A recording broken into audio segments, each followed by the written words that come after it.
Okay, phase one, crack the perception. Next deep dive, psychedelics. Psychedelics are not the answer, they're the shockwave that makes denial impossible.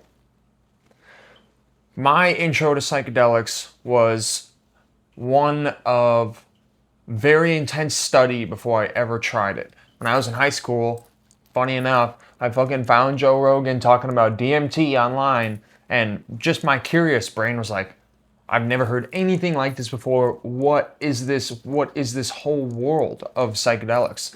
And that just, I went down the fucking rabbit hole. And my initial claim to fame in high school for myself was that I figured out biologically how psilocybin cures depression. Now, I was just working in the body and I was working with all the brain maps of norepinephrine, epinephrine, serotonin.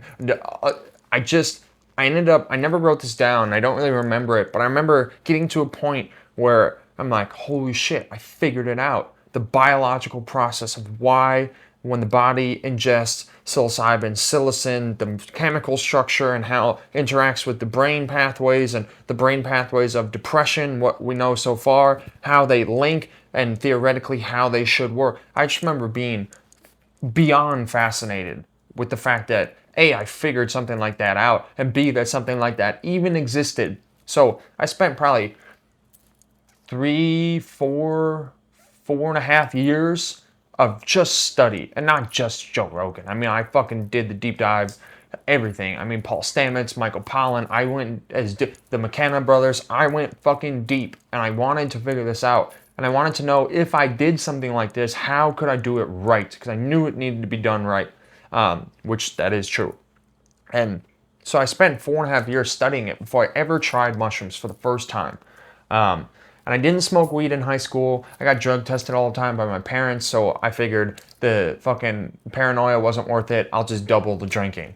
So that's that. But around the same time that I started dabbling in mushrooms, I also started smoking a little bit of weed. And now, to anybody that is just a normal person, immediately you just think drugs, high, stoner, right? Crazy person, whatever. I get it. But I didn't approach those substances because I wanted the high. I approached them because I knew they unlocked understanding. Weed too, especially because it's less potent. It's less of a earth-shattering experience. You get smaller doses of understanding, whereas in something like mushrooms, you get it all at once without you deciding. First story I'll tell was the best time I ever took mushrooms. And I'm not talking about a high, I'm talking about the understanding. So when I lived in Salt Lake City, there's the salt flats, which is just this fucking crazy expense of flat salt. It's the remains of the underbelly of the old Great Salt Lake that's dried up now. Obviously, Great Salt Lake, the bottom layer is fucking salt. And it's in the middle of fucking nowhere. And so we would go out there, and there was one time we brought a whole group of people out there. It's, to this day, it's probably my favorite night ever on earth. Just, it was the best. Bunch of people out there, friends from freshman year of college. We lit a huge fire. Everybody brought cars out. We were staying overnight. We had music. We had everything. Everybody took mushrooms, and we just hung out, listened to fucking music, and just let the trip unfold. And we're in the middle of like the most wild place that you can imagine. It's 80 miles in every direction to like the nearest fucking building. It's awesome. The Salt Flats. And I remember in this trip, this was like the second or third time I had done mushrooms, and I was inching towards understanding. And I knew that probably the next time I took mushrooms, I was gonna find what I was always looking for. And I got into this trip, and when I do mushrooms, I don't like to talk to anybody. I just sit there and I let the trip unfold. I just want it to take me. I don't want to fucking interact with the real world. And I remember going through this trip, and I got to the point where near the peak, when the door either opens or closes, these fucking voices were just like, this isn't the time yet. Go enjoy the night. This will be revealed to you later. And I just I didn't get what I was looking for, but I did, because it meant that what I was looking for existed. And that alone was such a relief. It was like this existential relief, because I was struggling for so long, so hard. And I didn't know why. And then it was like I finally figured out that there was a why. I didn't know what it was yet, but just to know there was a why, that was enough. And that was fucking, I'll never forget that. So to pivot from that, let's go into the story of how a trip actually works, at least from my understanding. And there's a couple phases. There is a rise or a come up, there's the peak, and then there's what I call the door, and at the end, it's the other side. And so it basically is, it builds chaos to a pressure point. And if you can let go at the peak of control, the door opens and you can walk through to the other side. And on the other side is all the understanding and all the wisdom that everybody who talks about psychedelics successfully talks about. But if you can't let go, that door closes and you just are high or you have a bad trip. So understand that, and you can kind of draw some inferences of where things will go within that framework. To further understand psychedelics and what they do, you need to understand that they don't give you answers. I hear this all the time. People are like, they ask me, because they know I talk about this a long time, they're like, I just need to do mushrooms with you once. I'm like, you're not, like, I get it. I get where that comes from. But it's not like you just take mushrooms and fucking the understanding falls from the sky and your life changes. That's not what it is. It's when you take psychedelics with the right intention, you end up getting these like feelings and pulls in certain directions. You don't get answers. You don't get answers even a little bit. Never in any trip I ever took did like this thing happen where it was like, this is this because this. No. It just pulls you in the direction that you should look to discover the understandings yourself outside of the trip later on in life. And it pulls you in these directions where it's like, you know you need to go here, but you don't have any leadership pulling you along. And the trip can be that leader that says, you know you're looking here, you're too afraid to go this direction. I'm gonna fucking yank you by your shirt collar over here, and you're gonna go over here. So keep that in mind.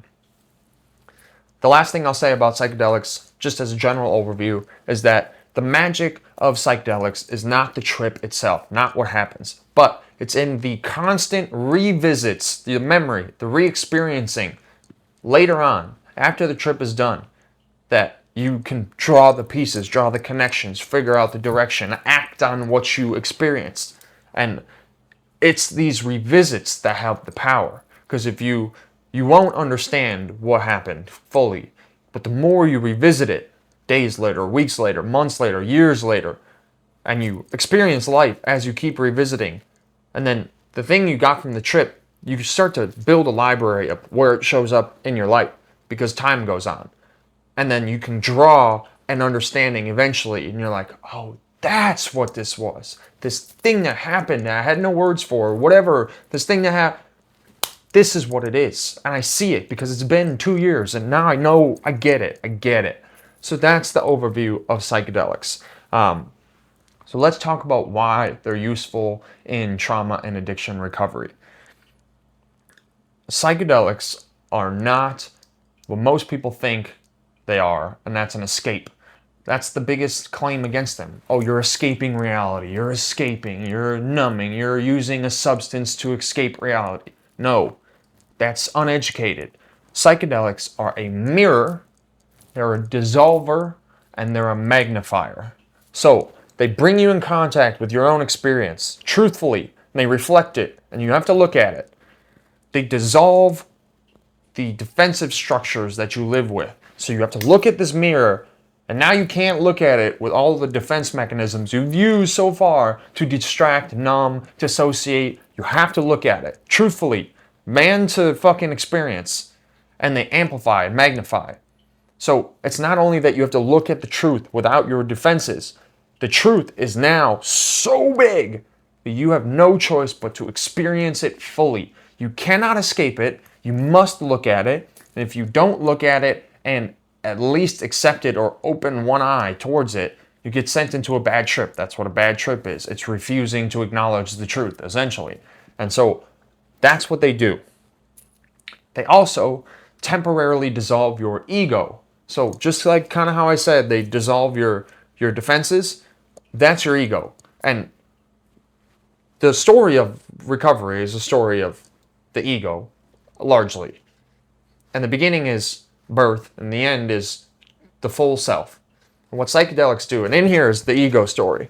What psychedelics do is they can take you from the beginning, that pre-perception crack, and they can just rocket ship you through the entire thing and put you right at the end and have you experience self fully. Now, that doesn't translate to real life, but at least you get the experience, okay? You can think about it like this. It's a non-ordinary perception breaking your default reality lens. It's the most potent tool to break your reality lens. It's not a drug. It's not a substance. It's a alternate mode of perception. And you can learn things from that. But you need to know that that's what it is. Okay, symptoms of the psychedelic experience, both within and around. Reality starts to feel metaphorical. There's no shortage of this on the internet. Oh, I took fucking mushrooms, I took DMT, and now I realize that the world is a simulation and that everything's not true and fucking aliens and blah, blah. What you experience in a trip doesn't actually mean that's the truth of the world. The trip speaks in symbols. It speaks in true symbols, but it doesn't speak in the truth descriptively. It speaks in symbols. So it's not that the world is a simulation. It's just that you operate. Your ego develops a simulation for you to live from so that you can defend against things you don't like. You can be protected. You can get the things you want. You can be the person you think you want to be. That's a simulation. Not that the world, yes, but not that the world is a simulation working against you, but you live inside your own simulation you create on purpose and out of necessity, but just because you don't understand it. Psychedelics fracture your perception and they expand your nonlinear processing. So what happens is when you're in a psychedelic experience, for you fucking nerds out there, which I am too, but if you need some biological proof, psilocybin disrupts your default mode network, which is this part of your brain that is basically the control center. It controls your perception. It controls your actions. It controls your response to life.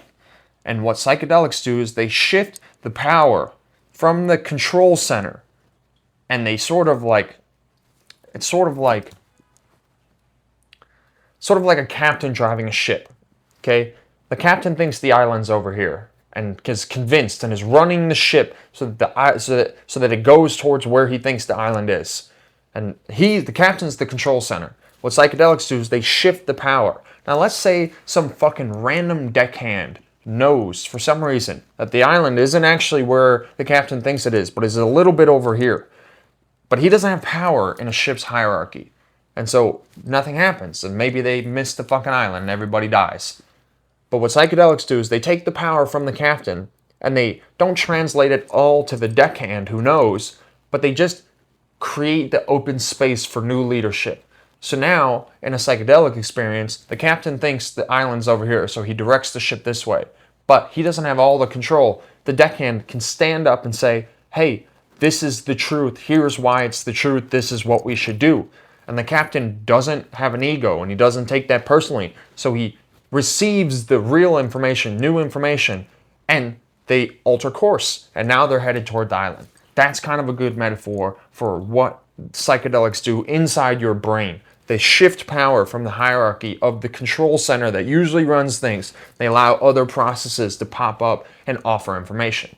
Along with that, if you think about the captain like an ego or the control center like the ego, psychedelics also scramble your perception. So it's called nonlinear processing. And the ego needs linear. Like it needs boom, boom, boom, this, that, because, cause and effect.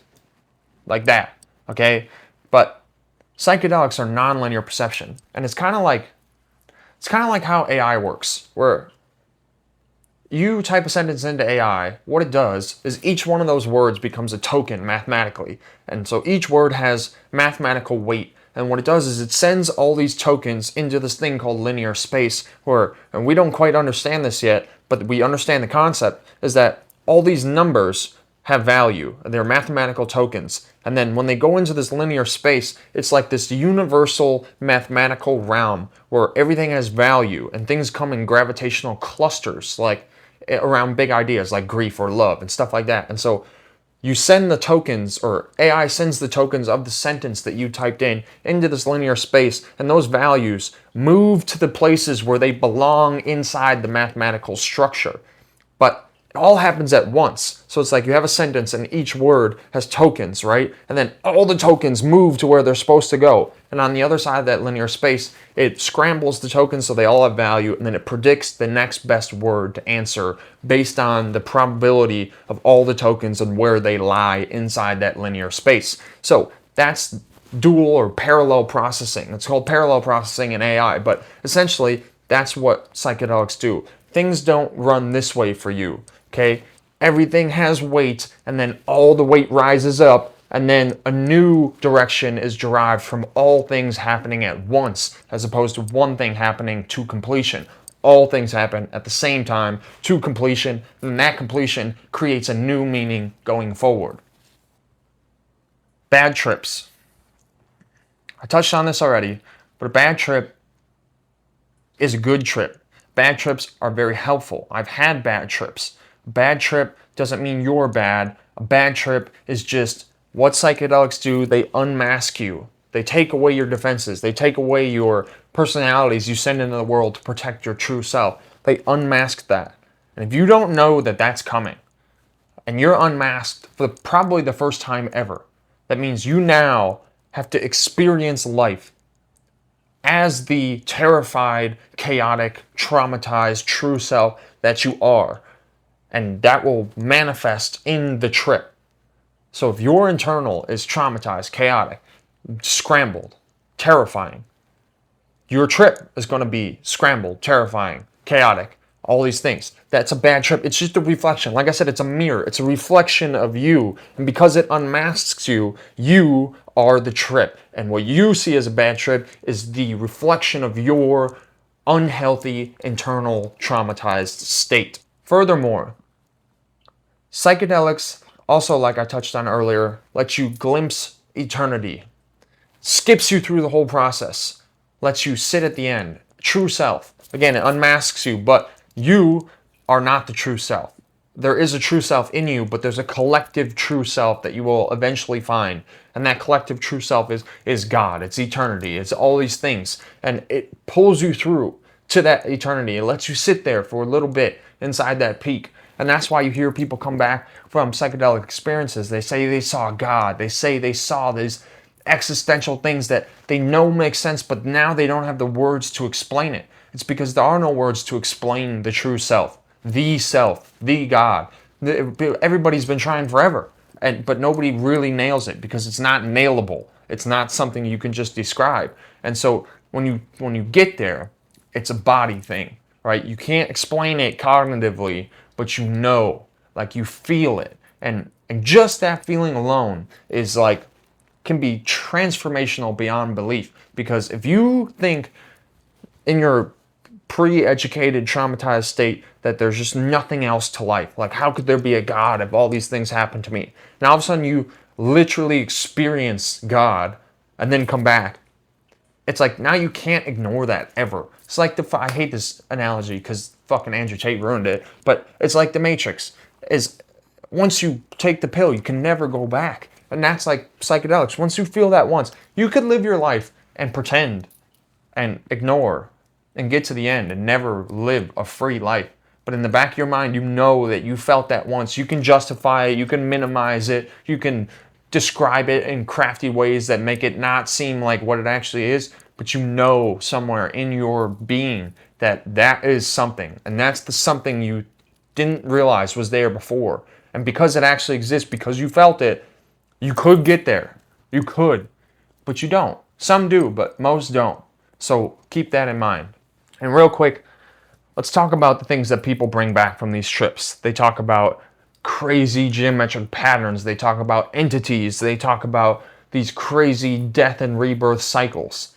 Again, you need to understand that psychedelics speak in symbols. I'm not saying that there's not underlying geometric patterns to life. I'm not saying that there aren't entities. Those entities are archetypes that we've mapped out through psychology, real deep psychology. We've been able to map out the things that we think are entities or aliens or gods that come down are just collective archetypes. They're gravitational energy systems within the human psyche that tend to have characters. And that's all of Greek mythology, all those gods. They aren't separate gods. They're just characters within the psyche that manifest and they have weight. Like Mars, the god of Mars, let's just say, is the god of aggression. It's the god of anger, of war. Well, there's a part of you that's aggressive and violent and easily brought to rage. And then there's Aphrodite, the goddess of love, the goddess of beauty. And it's like there's a part of you that feels into that beauty. When you look at a piece of art and you feel that existential beauty, like that's part of that Aphrodite archetype. You're tapping into that portion of your collective psyche, which is a combination of characters that all have their own things. And you can do this with every fucking Dionysus, however the fuck you pronounce that one. That's like the rock and roll god, I like to call it. It's the god of feeling and sensation and mischief and hedonism, kinda. And that's a part of you. Like, that's your tendency to want to be wild, to want to risk things, to want to say fuck the known cognitive, explainable psyche and let's just move with the body. Like, the body's it, so let's fill it with sensation. Let's do this. Sex, drugs, fucking rock and roll, you know what I'm saying? Sensation-based. They're all archetypes. Death and rebirth cycles. Like, people talk about running through these cycles in a trip, and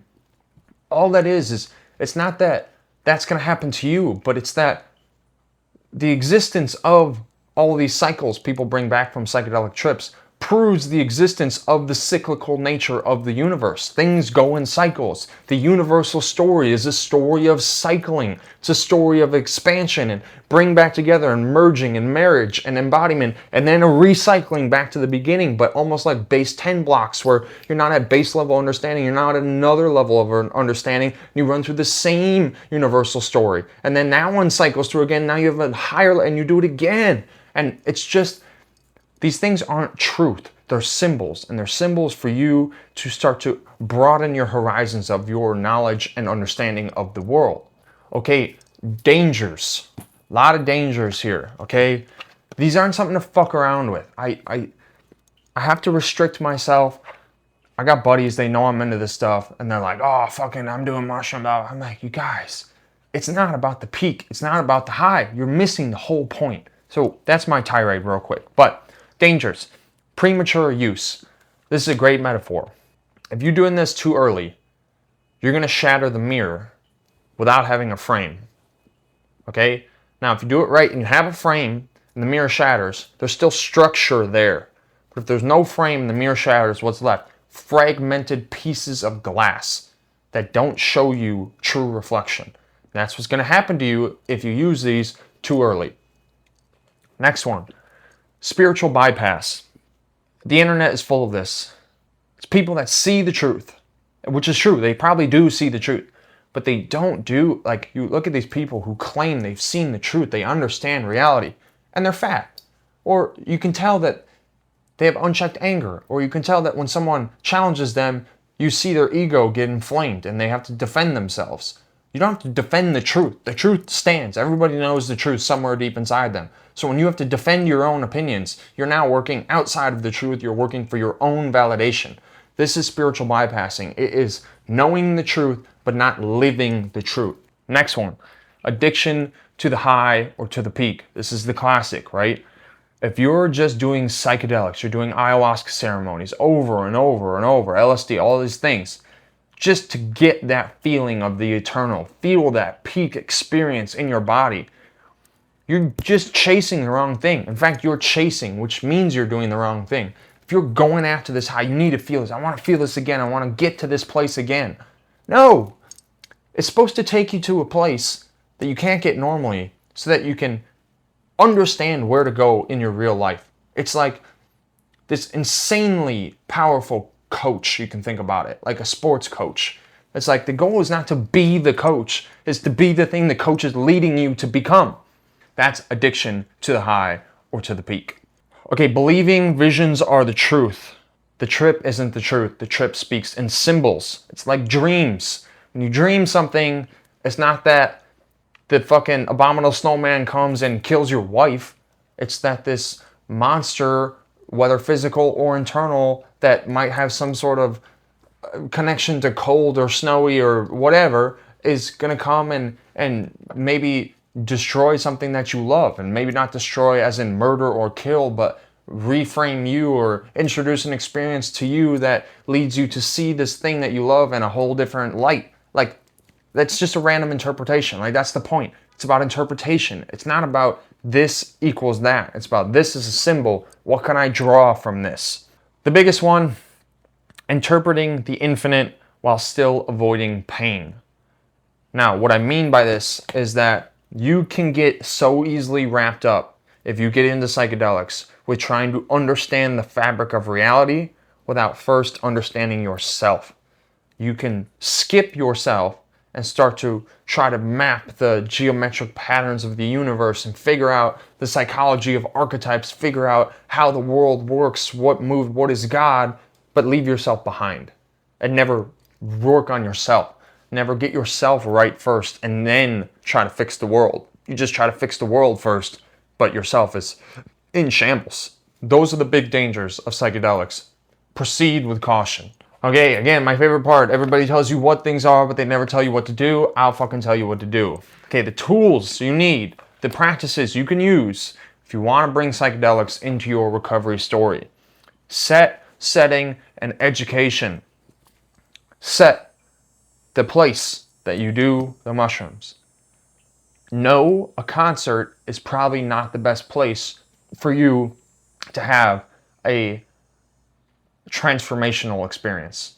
Maybe from a sensory perspective, you might have a transformational experience, but are you going to have a trauma transformational experience surrounded by people listening to music you love? Maybe, but probably not, because it's not isolated enough. If you've protected yourself with defense mechanisms your whole life, why would you not do the same around other people? I know that psychedelics shatter those, but still, you're still a person that exists. You can work with the trip can work with you. You can influence the trip can influence you. If you're fucking surrounded by a bunch of people, those defense mechanisms can leach into the trip.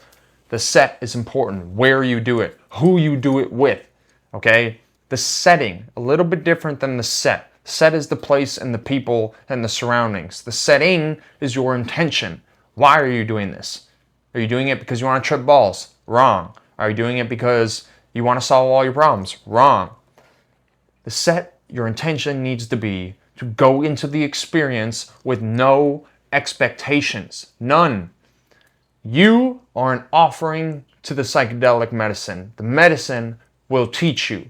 It's like walking into a professor's class and then they're trying to teach and you're going, no, actually, I know how to do this. Here, let me teach the class. No, you don't dictate the trip. The trip comes to you. You figure out what it's supposed to mean.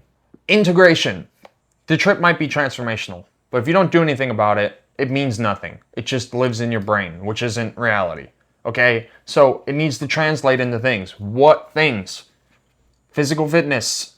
I don't care what the world says. Your body must be healthy first. Before you can go into the mind, before you can go into the spirit. After you go into the spirit, your trauma will be resolved. But you will never get there if at first you don't clean up the body. Fitness. Get in the fucking sauna. Get in the cold water. Right? Write about yourself. Write about things. Service. The internet has no shortage of people who claim they know things, but they don't actually help people. They have a coaching service maybe. They charge money for them to explain how much they know things.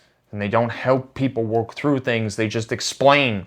They don't teach. There's a difference. So bring what you learn into the world. That's the hard part that nobody does. You need a spiritual framework. If you are uneducated, it'll be very hard for you to bring any wisdom from the medicine into real life.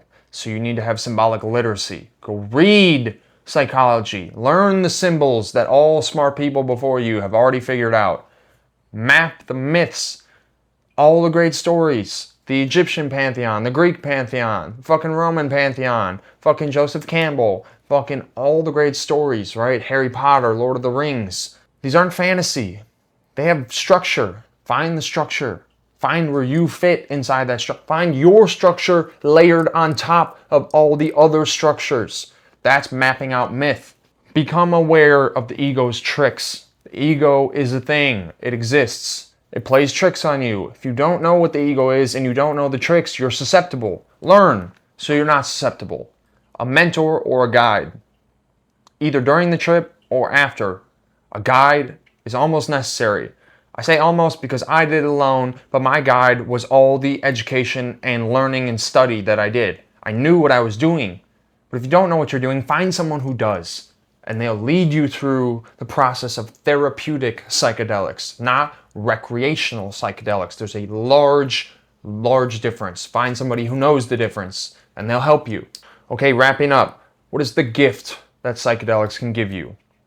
Well, like I said, they can skip you through the whole ego story and let you sit with the self, the true self. That's a gift, because when you do that, you know that there's more. You know that there's an end goal. There's a reason, there's a purpose to even try. You can meet your grief, you can remember your body, and you can touch innocence. Yes, psychedelics are insanely sensational, as in sensation in your body. If you're traumatized, you're addicted, you've probably cut off your body. And that's the reason you fill it with substances, is to then generate an artificial sensation that replaces true sensations you're blocking because you don't know how to deal with your own body yet. And that's grief, and that's innocence, right? It's like innocence not being you don't know anything, but innocence being you as a pure human offering in spirit and physical form on the world of earth. That's innocence. And grief is like not just somebody you know died, but the grief of your innocence. This was hard for me when I did this. Like a lot of times, every once in a while still.